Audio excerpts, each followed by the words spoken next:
Alright, good evening sa inyong lahat dyan.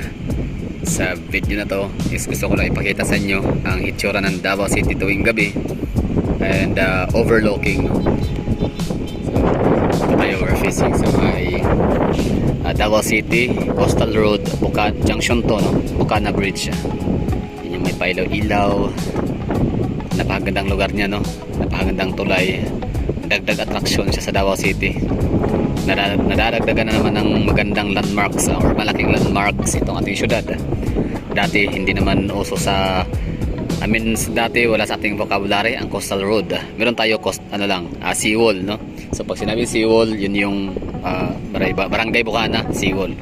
Pero dahil sa build project ni Tatay Digong, nagkaroon na tayo ng panibagong landmark, yun yung coastal road.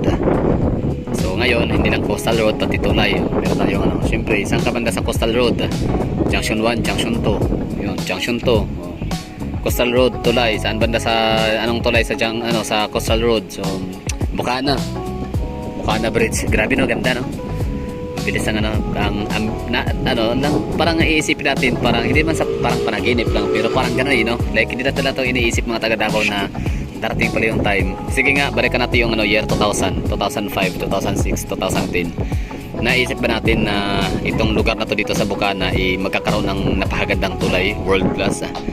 Di ba? Hindi natin naisip yun, no? Hindi natin yun talaga, never in our wildest dreams. So nung si Tatay Digong naging presidente, so hindi lang itong tulay na to ang nadagdag, no, sa ating view, no, nadadagdag sa ating cityscape or sa ating skyline of Davao, no, sa ating urban area. Diba, nakakatawa, no? Dati hindi talaga natin naisip na may mga mga kaganapan sa Davao City. Pati itong riverside or river walls, riverside, or also known as Esplanade. So yan ay flood control project na pwede siyang gamitin tambayan, pwede siyang gamitin as theme park. Pwede, no? Basta magkaroon ng dyan, mga pananim, mga punong kahoy na magbibigay ng dilim sa araw. Maganda yan, goods yan. So diba, ang dami mga nadagdag sa Davao City. Yan na, mga bypass roads, ang dami na dati, kahit yung bypass road na lang, for example yung sa Maymaa bypass road. Hindi ko naisip na yung lugar na yun dati alikabok lang yan, alikabok, parang tahiban na alam yun, hindi siya, parang nakatakot puntahan, pasukin kasi nga parang ang liblib. Pero ngayon, kita nyo napakalaking kalsada na, no? Nag-bypass road na siya. So ngayon, eto, bypass roads, meron tayong mga tunnel, tapos meron pang tulay Davao City connecting sa Samal Island, no? Grabe, kita talaga sa Tatay Digong. So maraming thank you sa blessings, no, na nagkaroon tayo ng presidente, at least isang termino na Duterte ang apelyido, na dami ang ginawa, lahat ng aspects, no, talagang meron siyang ginawang maganda pagdating sa mga infra projects, ang dami throughout the Philippines, throughout the country, regional development ang kanyang ginawa. Tapos sa economy, syempre Davao City, Pilipinas ay isa tayo sa most visited country.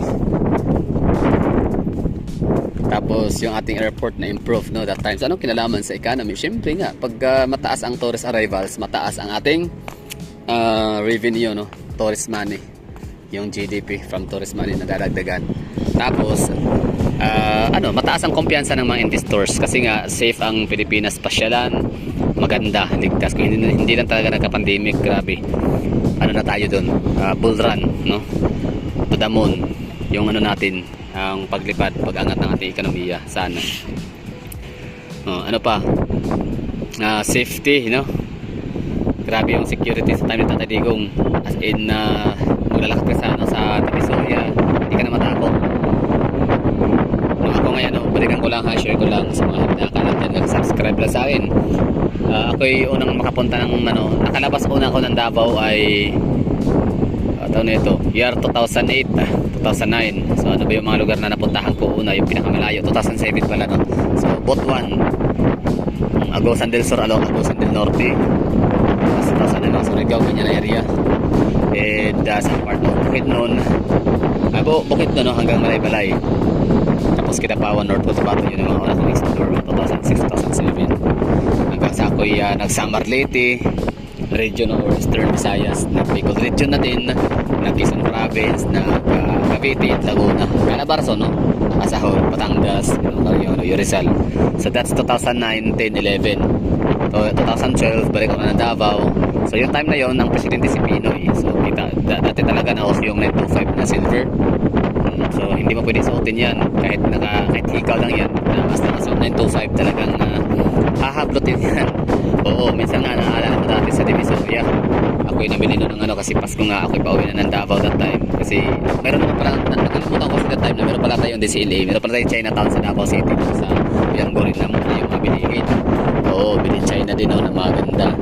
So doon ako sa Divisoria namimili ng pagkadami-dami mga damit, no? Ayun, hindi man ako nahaplutan pero talagang ramdam ko na yung enerhiya, yung mga tao na talagang napakainit, no, na tingin ng tingin sa yung bracelet. Yan yung 25 silver. Ito mabibenta mo naman ng 300 pesos yun, no, kapag per grams. Oo, 300 pesos. Pero siyempre hulugan yan 1,900, 1,800. Parang liaw sa mga kakilala. Ayun lang, bali na-realize ko na nung sa tatay di ko, so okay na. So fast forward to 2012, balik sa Davao City. Fast forward sa 2016, sa tatay di ko naging presidente. So nakakawala ng Manila. Nagkataon, no, sa tatay di ko presidente. So 2016, 2017 ako napunta ng Manila hanggang sa 2022 ako may napunta ng Davao City, pero pasya na lang, ganun bakasyon 10 days. So doon ko na-realize na parang nasa Davao pa rin ako'y pagkalapag ko sa Manila. That's 2017. So pagkapunta ko ng EDSA, yung dating Dogyo, Abajo, amoy purak, mga kanal, mga tae, mga basta mga pakalat-galat ng mga adik namin din, yung kakalupin ng mga adik. Ako, daming adik dyan, dyan. Tapos sa may Cubao, nung ako'y napunta ng Manila nga, si tatay di ko ngayong presidente, sabi ko ang linis.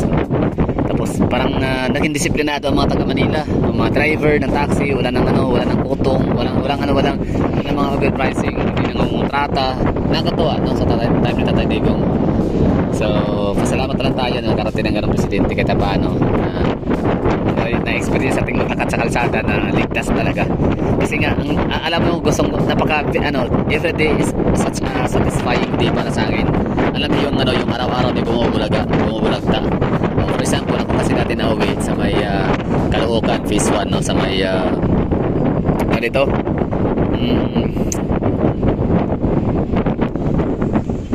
Sa may Camarin, Camarin. Sa may Caloocan nga. So ngayon, kanapunta ko ng Quezon City, ako yung natatrabaho sa Bilatin sa Quezon City, no, sa may North, SM North example. So pagdaan ko sa umaga, may cross sa unahan. Yung cross ba yung pag may nabaril or nasagasaan, di ba, nilalagyan ng cross tsaka kandila. So pagkabalik ko, dalawa na, sa unahan din mayroon. Sa araw-araw may bumumulagta. Totoo yan. Hindi naman masaya tayo kasi may namamatay, pero kung ang mga namamatay lang din naman ay yung mga adik lang din naman ng mga mamamatay tao rin, na kapag ka nanghablot ng snatch, kapag ka bumalag yung hinahablotan nila sasaksakin, okay na ako doon. Goods yun, araw-araw namamatay mga adik, mga snatcher, mga kawatan, mga holdapper, mga gang, mayor, di ba? Mayor, bumulagta, Laban patay, Espinosa, siya Parohinog. So yung mga ganong mga apelido, ang dami natin mga nakilalang mga kapatid ni Bistik, di ba? Herbert Bautista, umamin, nagpatok, surrender yun. Gumamit siya ng droga, di ba? JR Shabok ng Cebu, basta ang dami mga celebrities, sila Karen Bordador, idol ko pa naman yun, DJ ng RX Monster Radio. So yun lang yung kumbaga na-recall ko lang na napakaswerte natin mga Pilipino na nagkaroon tayo ng presidente.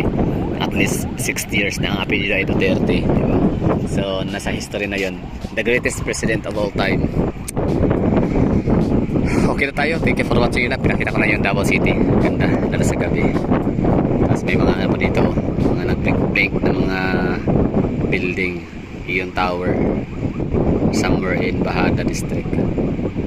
Okay na, thank you for watching and ingat, bye bye, have a great day, see you tomorrow sa susunod na mga vlog. Abangan ang ating update sa ating Bukana Bridge and yung update natin sa bagong bukas na junction